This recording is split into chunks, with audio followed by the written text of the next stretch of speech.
What's going on, guys? Welcome to Everything Always. My name's Michael Roman. The number one question in my comments recently has been who I think is going to die in Avengers 4. And I've been on record as saying earlier that you don't need multiple deaths in Avengers Endgame to achieve the same amount of loss and heartbreak as one main character passing away. Specifically, Iron Man and or Captain America will achieve the same amount of pain and sorrow in us, the audience. And while the theory of the sacrifice actually predates the plot leak on Reddit that said that this is what's going to happen in Avengers Endgame, that plot leak has since been debunked, but the theory still holds true. I'm going to go through all the particulars and break it completely down for you guys today and offer you who I think is most likely going to die in Avengers 4. First, if you could, grab the subscribe button. We're giving away 2 PlayStation 4 Pros, as well as a whole slew of other Marvel-related stuff. All you have to do, hit the subscribe button, leave a like and a comment on this video, and I'll get into all the giveaway stuff again at the end of the video, so stick around for that. Now, the idea of the sacrifice starts with Captain America and the first Avenger. Believe it or not, there's so much going on in the scene. It's not just showing Captain America's heart and Steve Rogers' heart, but rather, remember the general says he needs people with courage and guts. And in that moment, Steve Rogers proves him wrong. This ultimately earns Steve the opportunity to become Captain America.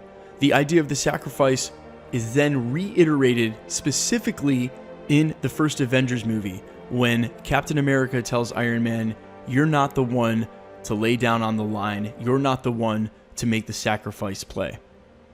Now, some people think that that was foreshadowing towards the end of Avengers 1. If you remember, Iron Man carries a nuclear missile through a portal in space with no promise of return, wink wink. That is an ultimate sacrifice move, and perhaps the line in Avengers 1 is meant to end right there.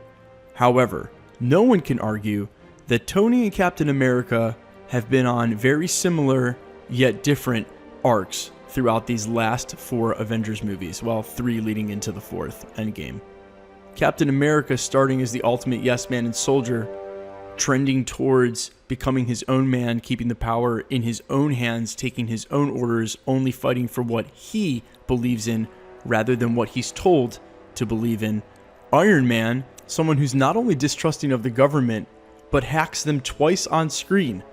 Once at the beginning of Iron Man 2 while they're in the courtroom, the second time during Avengers 1 while he's on the helicarrier. He literally hacks the government twice while on screen. This is the same government that Captain America is blindly taking orders from. Now, considering what happens to both of them, their trend in the opposite direction makes sense. Tony is pushed towards government and order as his anxiety gets the best of him, struggling to try to save everybody and the world he loves at all costs, while Captain America, during the middle of Winter Soldier, realizes that anything can become corrupt. Now, the interesting thing here is that Tony Stark actually experienced that very same sense of betrayal in Iron Man 1 when he found out, in fact, it was his company that was responsible for the deaths of so many innocent people at the hands of warlords. The difference here is that Iron Man took that responsibility personally, while Captain America was always and consistently doing what was right and just blindly believing that the US government and or SHIELD was aligned with him. Ultimately, they end up in very different places, and if the Endgame rumors hold true, we may see a future version of Tony Stark that's actually in charge of SHIELD. The idea, I think, mostly is that they've been unable to empathize with each other, even considering they've been through the same myriad of emotions just at different times, and beliefs in themselves and what they stand for. Here at the end in Avengers Endgame, I think it'll certainly be one of them that dies. And like I said, you don't need to kill off more than one main character to achieve that same sense of loss. Now, everyone knows about Chris Evans' heartfelt farewell and assumed that this meant he was definitely going to die. Although Iron Man has been right there with him at the top of death predictions, especially considering that line that Captain America feeds him at the beginning of Avengers 1 about not being able to make the sacrifice play, it would be fitting that he would. But here's my argument. I believe that Tony has been making the sacrifice play all throughout these movies. While his character arc has trended towards government oversight, it's also trended towards his crippling anxiety of trying to save the world. He has been sacrificing himself this entire time. Now, the plot leak had them standing on the edge of Vermeer in front of Red Skull, having to sacrifice one or the other for the Soul Stone in order to obtain it for their secondary gauntlet. No matter what the details or how the scene plays out, whether on Vormir for the Soul Stone or facing Thanos or trying to get away from a different enemy in order to survive and defeat Thanos later, Captain America is the one to lay down his life.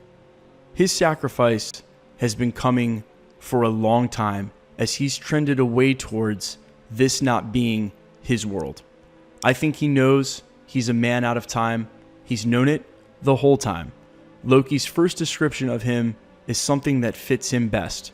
And even though Loki was full of mischief, deceit, and misdirection, his dialogue often held subtle truths, and that was the beauty of his character. So when he first interacts with Captain America and calls him a man out of time, there's more to be taken of that line than just a man simply in the wrong era, but rather a man who has run out of time. Guys, let me know what you think in the comments about this. Captain America or Iron Man? Do you think a different Avenger is going to die? And I know what you're going to say. We just saw a ton of Avengers die. Yeah, but it's hard to assume they're dead when we know there's a Spider-Man 2, and we know there's a Doctor Strange 2, and we know there's a Black Panther 2. All right, you get the point. Okay, quickly, let's get into the giveaway stuff before I let you go. We're giving away 2 PlayStation 4 Pros, one at the 100 and one at the 150,000 subscriber mark. All you have to do, hit the subscribe button, leave a like and comment, hit the notification bell. We're also giving away this awesome Avengers 1 limited edition 2500 commemoration plaque for the first Avengers movie. Each plaque contains 10 original film cells. All you have to do to win this or the Stanley Funko Pops from his cameo in The Winter Soldier, hit the subscribe button, leave a like and a comment on this video, then hit the notification bell to win, because the more videos you keep up with and like and comment on, the better chance you have of winning. My name's Michael Roman. This is Everything Always. Thanks for checking out the channel and stick around. We'll be posting again real soon.